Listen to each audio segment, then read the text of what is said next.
శ్రీ కేదారేశ్వర వ్రతకథ ప్రారంభము.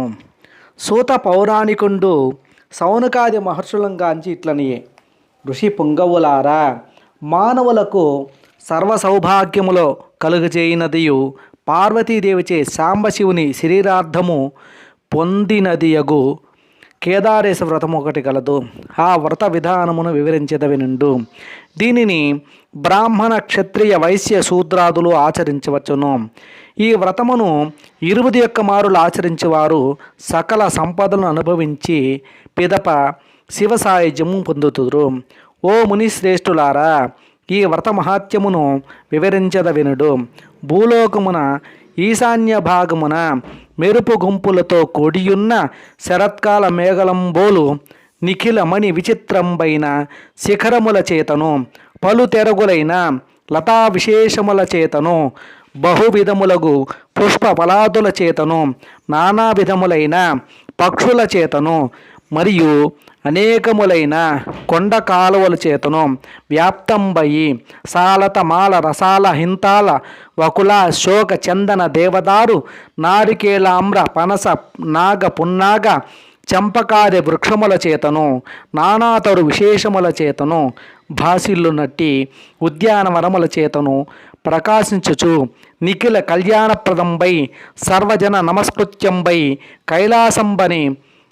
కైలాసమని పేర్కొనబడిన ఒక పర్వత శ్రేష్టము గలదు.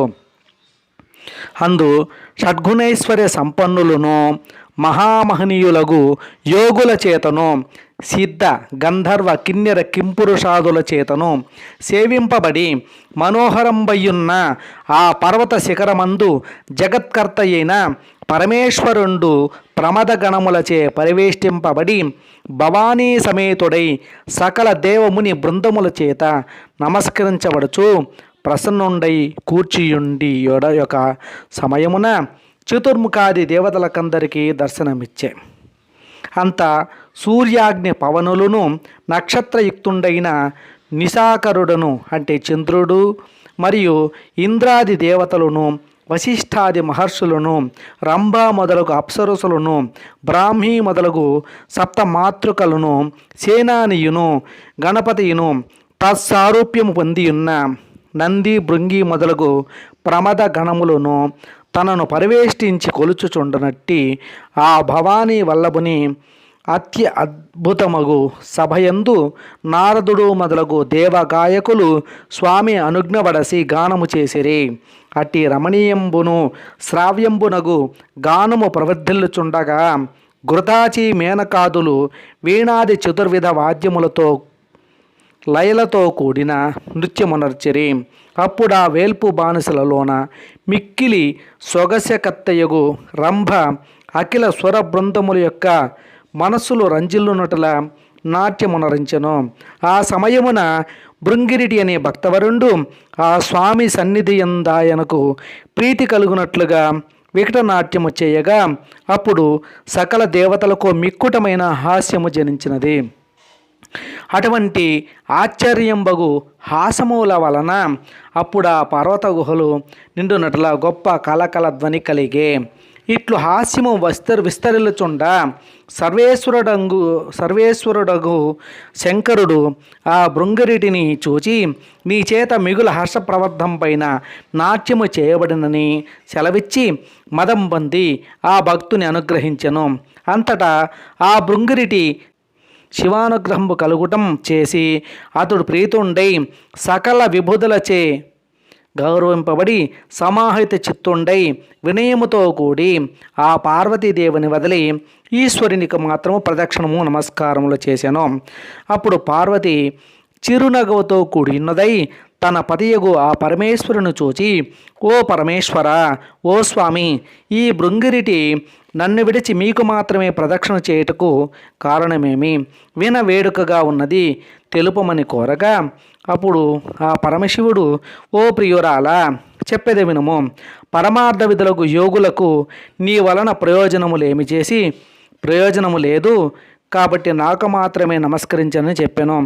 ఆ మాటలకు పరమేశ్వరి చాలా బాధను పొంది భర్త యందున్న తన శక్తిని ఆకర్షించగా ఆ స్వామి త్వగస్త్యా వశిష్ఠమాత్ర ఉండాయను.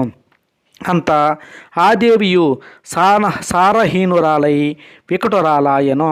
పిదప ఆ దేవి కోపించి దేవతల చేత నూరడింపబడినైనదు దేవతల చేత ఊరడింపబడినైదను దేవతల చేత ఊరడింపబడినదైనను కైలాసమును వదిలి తపంబనురించుటకు బహువిధములగు సింహ శరభ శార్దూల గజ మృగాదులచే సేవింపబడినదియు నిత్యవైరం ముడిగియున్న పన్నగ గరుడాది సకల జంతువులచే నిబిడింబగునదియు నానావిధ వృక్ష లతా గుల్మాది భూయిష్టంబై ఋషిష్టే శ్రేష్ఠ సేవితంబై సర్వాభీష్ట ప్రదంబై ఇప్పుచున్న గౌతమాశ్రమును ప్రవేశించెను.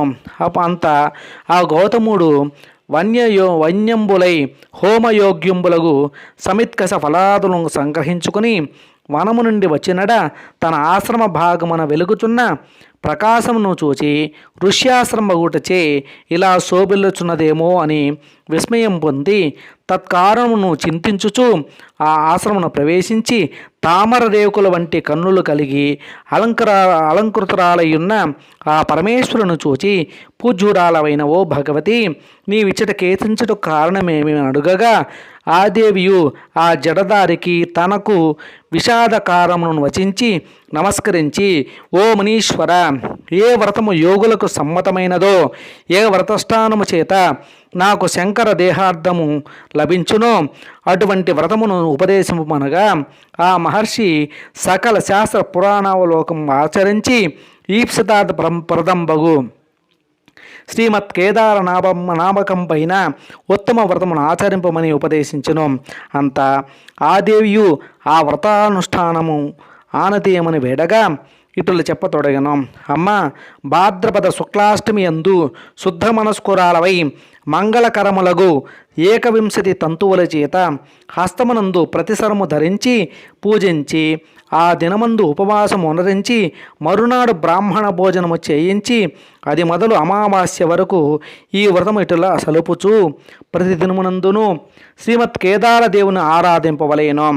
మరియు ఇంటి యందు శుభ్రమగు ఒక ప్రదేశమున ధాన్య రాశిలో పూర్ణ కుంభము నుంచి 21 సూత్రముల చేత చుట్టు పట్టముల చేత కప్పియుంచి నవరత్నములు గాని శక్తి కొలది సువర్ణమును గాని ఉంచి గంధ పుష్పాక్షతలచే అర్చించి 21 మంది బ్రాహ్మణులను పిలిపించి పాద ప్రక్షాళనాది కృత్యములు ఆచరించి కూర్చుండ నియోగించి అచట ఆ కేదార దేవుని ప్రతిష్ఠింపజేసి చందన అగరు కస్తూరి కుంకుమాదులను శ్రీగంధమును నానావిధ పుష్పములను తాంబూలములను వస్త్రములను ఉంచి నివేదనము అనరించి యథాశాస్త్రముగా దీపాదులచే అర్చించి 21 సంఖ్యాకములైన చోష్య లేహ్యాదులను కదలీ పనసాంబ్రాది ఫలములను నైవేద్యము చేసి తాంబూలమును నొసగి చక్కగా స్తోత్రము చేసి బ్రాహ్మణులకు యథాశక్తి దక్షిణలు ఇచ్చి వ్రతము లెస్సగా అనుష్ఠించి ఈశ్వరునికి మనస్సంతుష్టి చేసిన ఎడల ఆ వృషభధ్వజుండు ప్రీతుండై నీవు కోరిన వరము ఇయ్యగలడు అని వచించిన ఆ కాత్యాయని అటులే అగుగాక అని ఆచరించను. అంత పరమశివుండు సంతుష్టాంతరంగుడై అచటికి దేవగణములతోడ వెళ్ళి నా శ్రీరార్థము నీకెచ్చదని ఇవ్వగా ఆ పార్వతీదేవి ఉప్పొంగి శంకర దేహార్థమును పొంది లోకానుగ్రహము చేయదలచి తన పతియగు పరమేశ్వరునితో ఈ వ్రతము ఆచరించు వారులకు సకలాభీష్ట సిద్ధి కలుగునట్లు అనుగ్రహించి తెరేని ఎల్లవారును ఆచరింతరనగా అటులే అగుగా కాని అంగీకరించి శివుడు సూరసంగములతో కూడా అచ్చట అంతర్హితుండయ్యే.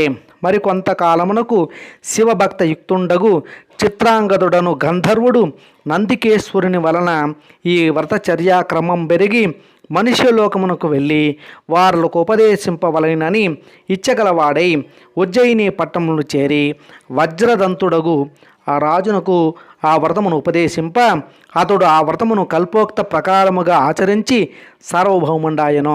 మరికొంతకాలమునకు ఆ పట్టణమును ఉన్న వైశ్యునకు పుణ్యవతియు భాగ్యవతియు అను 2 కుమార్తెలు కలిగిరి.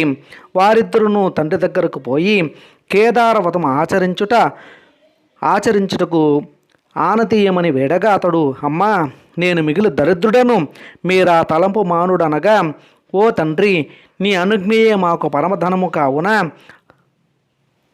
ఆనతీయమని సెలవు పుచ్చుకొని ఒక వటవృక్షము కింద కూర్చుండి ప్రతిసరము కట్టుకుని యథావిధిగా పూజింపవార భక్తికి మెచ్చి ఈశ్వరుడు వలయు సామగ్రినిచ్చెను. అంతట వారలు చక్కగా వ్రతం ఆచరించటం వలన ఆ మహాదేవుండు ప్రీతుండై ఆ కన్యలకు ఆయురారోగ్య ఐశ్వర్యములను దివ్య రూపమును నొసగి అంతర్ధానుడయ్యను. పిమ్మట ఆ వ్రత మహాత్యమును వలన ఉజ్జయిని పట్టం నేలుచున్న రాజు పుణ్యవతి అను కన్యను, చోళ భూపాలుడు భాగ్యవతి అను కన్యను పాణిగ్రహము వనర్చుకున్నది.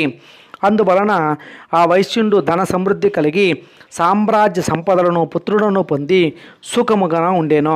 కొన్నాళ్ళ పిదప రెండవది అయిన భాగ్యవతి అనునది ఐశ్వర్య మదమోహితురాలై కొంతకాలమునకు ఆ వ్రతమును విడిచెను.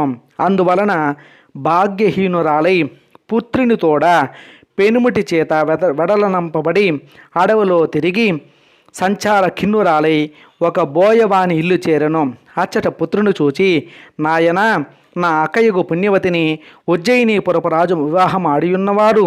నీవు అచ్చటికి పోయి మన సంగతిని ఎరింగించి బ్రతుకు తెరువుకై తగిన ధనము తీసుకుని శీఘ్రముగా రమ్మనగా అతడు ఆ పట్టణమునకు పోయి పెద్ద తల్లితో తన తల్లి యొక్క దుస్సహంబగు కష్టమును తెలుపగా ఆ పుణ్యవతియు అతని చేతికి విస్తారముగా ధనమునిచ్చెను. అంత అతడు ఆ ధనమును తీసుకుని వచ్చుచుండగా మార్గమున అదృశ్యరూపుండైన ఆ దేవదేవుని వలన ఆ ధనము అపహరింపబడగా అతడు మరలా పెద్ద తల్లి కడతెరికేతించి ఆ వృత్తాంతమును విన్నవించి మరికొంత ధనము సంగ్రహించుకుని వచ్చెను. ఆ ధనము కూడా హరింపబడగా దోదూయమానుండై నిలబడి ఉన్న వానితో ఈశ్వరుడు అదృశ్యుండై, ఓ చిన్నవాడా, వ్రత భ్రష్టులకు ఈ ధనము గ్రహింప అలవిగానిది అని చెప్పాను. ఆ మాటలు విని విస్మయం పొంది ఆ చిన్నవాడు మరలా ముందు వలె ఉజ్జయిని పట్టణంకు వెళ్ళి ఈశ్వరోక్తంబగు వృత్తాంతమును పెద్ద తల్లికి తెలుపగా ఆ పుణ్యవతి ఆలోచించి పుత్రుని చేత కేదార్ వ్రతం ఆచరింపజేసి తన చెల్లెలు కూడా వ్రతం ఆచరించినట్టులా చెప్పవలైనని చెప్పి ధనము నొసగి పంపెను. అతడు బయలుదేరి వచ్చినడ మార్గమున అప్రయత్నముగా ముందు కోల్పోయిన ధనమంతయు స్వాధీనమైనందున సంతోషించి సర్వమును గ్రహించుకుని కాంచీ పట్టణముకు ప్రవేశించు సమయమున చతురంగ బలములతోడ అతని తండ్రి ఎదుర్కోలుగా వచ్చి ఆ బాలుని అతని తల్లిని కూడా వెంటబెట్టుకుని తన పట్టణంలోనికి వెళ్ళెను. అంత ఆ రాకుమారుడు తల్లిదండ్రులతో కూడి సుఖముగా నుండెను. పిమ్మట తల్లియుగు భాగ్యవతియును తండ్రియుగు చోళరాజును అది మొదలు ఈ వ్రతము ఆచరించుచు అవిచ్ఛిన్నంబగు సకల సంపదను అనుభవించుచుండరి.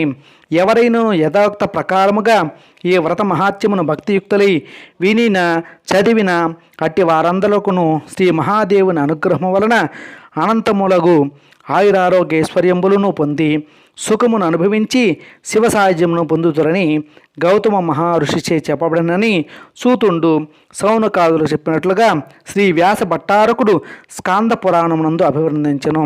ఇది శ్రీ కేదారేశ్వర వ్రత కథ సమాప్తము. శుభం శుభం శుభం.